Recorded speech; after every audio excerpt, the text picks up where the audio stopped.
Aaron Sorkin's To Kill a Mockingbird is back on Broadway with original cast members Jeff Daniels and Celia Keenan-Bolger.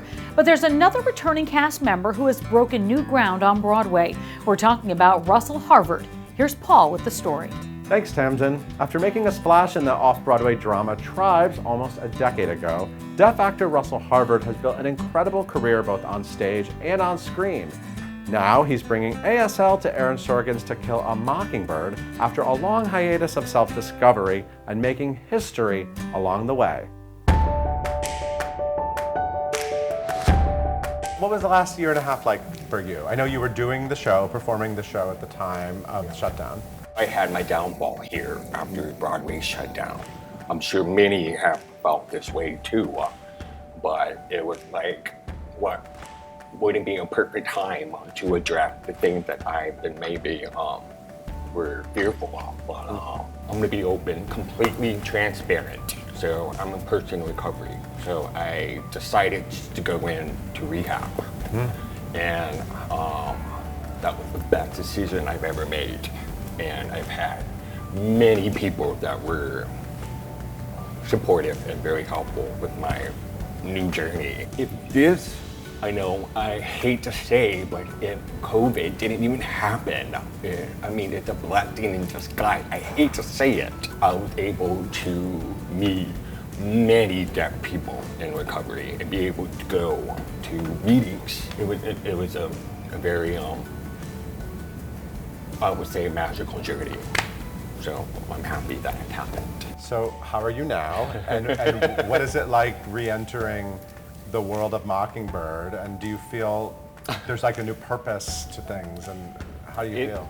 It's surreal. First, it's surreal to be back in New York, I want to say. I didn't see when it would be happening, and now that I feel like I need more time at home, even though you already have so much time. Yeah. But I do want to say I'm grateful to be given this opportunity because I am so much like Link.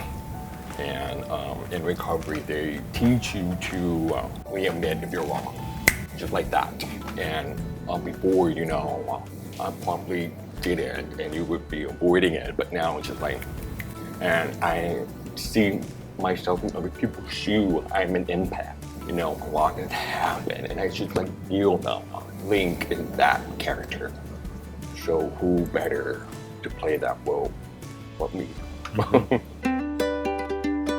You've been able to do amazing things on the New York stage. What are you proudest of when you look at your journey, and what do you really hope to accomplish in the coming years? I wouldn't trade anything for what I'm doing. I've often said I wanted to do Rocky Horror Picture Show, I want to play Frankenfurter and have all the characters played by deaf actors.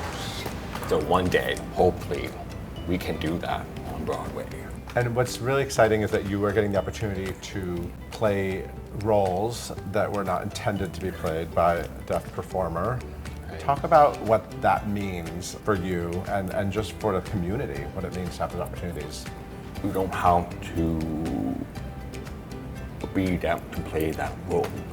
Just like what Bart Shay was trying to tell me, because I was trying to find the backstory of Link D.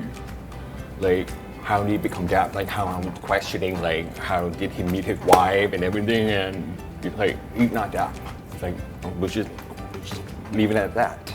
And I think many theaters can follow that model and have the narrator help tell that story, that line that I'm expressing.